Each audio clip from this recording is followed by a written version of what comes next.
semua, salam sejahtera Malaysia. Selamat datang ke channel Fels Lifestyle.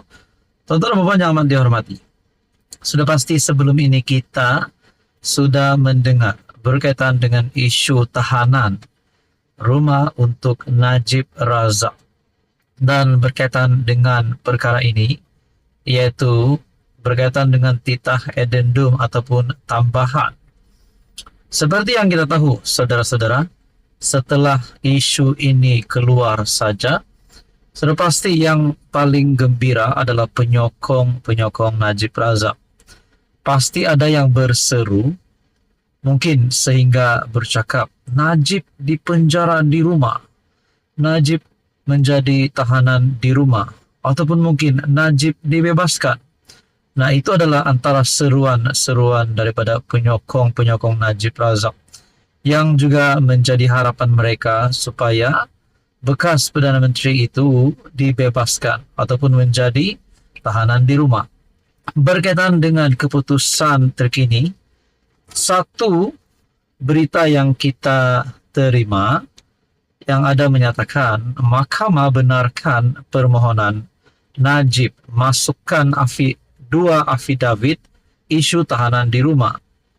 Adakah ini bermakna Najib Razak mempunyai harapan untuk ditahan di rumah? Nah, saudara-saudara, harapan itu memang ada, namun tidak tahu adakah harapan itu besar ataupun peluang untuk Najib ditahan di rumah itu besar. Nah, melalui artikel ini, Mahkamah Tinggi pada Rabu bertarikh 5 Jun membenarkan permohonan Datuk Seri Najib Tun Razak memasukkan dua affidavit menyokong untuk mendapatkan kebenaran semakan kehakiman, mencabar kewujudan titah addendum yang di Pertuan Agong ke-16 supaya menjalani tempoh pemenjaraan di rumah. Dua affidavit itu ialah sokongan yang diikrarkan Menteri Besar Pahang, Datuk Seri Wan Rosdi Wan Ismail, dan ucapan Perdana Menteri Datuk Seri Anwar Ibrahim ketika Konvensyen 25 tahun Parti Keadilan Rakyat PKR di Shah Alam, April lalu. Peguam Tan Sri Muhammad Shafri Abdullah berkata, yang mewakili bekas Perdana Menteri itu berkata, demikian selepas prosiding kes yang dijalankan secara tertutup di hadapan Hakim Datuk Amarjit Singh. Susulan itu beliau berkata, affidavit itu akan menjadi fakta dan mahkamah akan memberi kebenaran semakan kehakiman atau sebaliknya. Disebabkan terdapat banyak dokumen membabitkan affidavit, maka hujahan dibuat berhubung perkara terbabit. Saudara-saudara, berkaitan dengan isu ini, kalau benar Najib Razak akan dibebaskan, adakah Mahathir akan meroyak? Ataupun kalau ini berlaku, adakah Najib akan mengalahkan Tun Mahathir?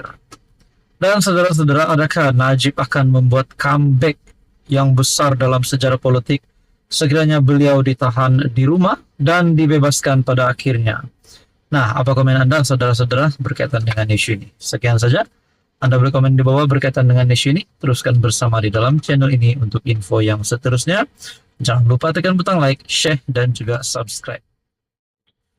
Halo semua, salam sejahtera Malaysia. Selamat datang ke channel Fels Lifestyle. Tuan-tuan dan puan yang amat dihormati, saudara-saudara, baru-baru ini di dalam ruangan komen melalui channel admin, melalui channel Fels Lifestyle, saya melihat satu komen melalui berita yang saya ada ulas sebelum ini. Saya ada menimbulkan persoalan, adakah PAS dan Bersatu akan bercerai? Adakah punca perceraian daripada Bersatu dan PAS itu bermula daripada beberapa wakil rakyat Bersatu yang mula berpaling tada? Ada juga pemerhati politik membuat kenyataan bahawa Bersatu sudah melemah dengan beberapa wakil rakyatnya yang berpaling tada.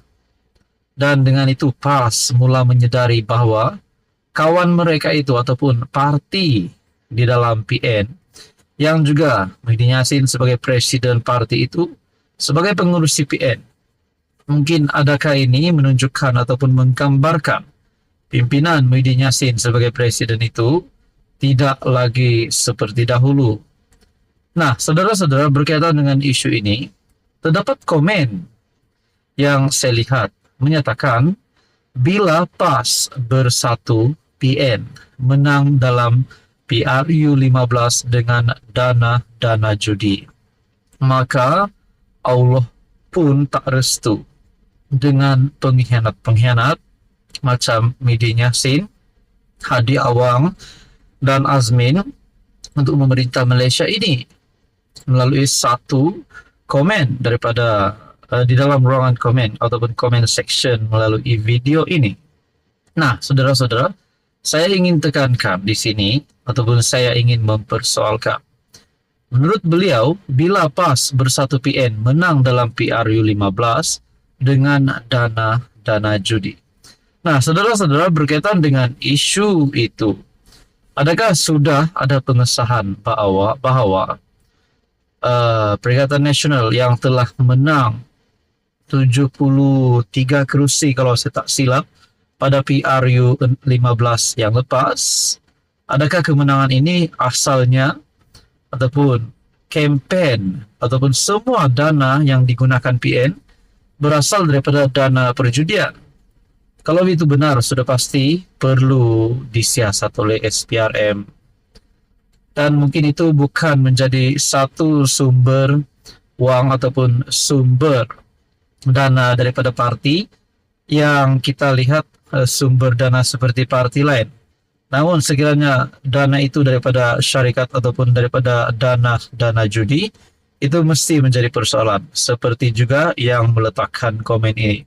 Dan persoalannya, adakah beberapa PRK yang akan diadakan pada masa terdekat ini, yaitu yang paling terdekat, Dun Sungai Bakap. Dan rasanya kalau beberapa wakil rakyat daripada Bersatu ataupun ahli parlimen dan adun daripada Bersatu yang berpaling tada dengan notis yang dihantar kepada Speaker Dewan, adakah mereka akan berisiko untuk kosong kerusi dan pada akhirnya PN akan berkempen semula, dan khususnya pada PRK yang terdekat yaitu Dun Sungai Bakap. Adakah mereka akan berkempen juga menggunakan wang judi? Ataupun saudara-saudara, memang sebenarnya dana judi ini ada di pejabat ataupun di kediaman pemimpin Perikatan Nasional. Nah, itu menjadi persoalannya karena dinyatakan di sini bila PAS Bersatu PN menang dalam PRU 15 dengan dana judi, maka Allah pun tak restu menurut komen ini. Jadi saudara-saudara, saya tidak mahu komen panjang berkaitan dengan isu ini. Namun saudara-saudara, sudah dirasmikan memang Perikatan Nasional sudah menang 70 lebih kerusi pada PRU 15 yang lepas. Jadi saudara-saudara, apa komen Anda berkaitan dengan isu ini? Sekian saja. Sekarang bersama di dalam channel ini untuk info yang seterusnya.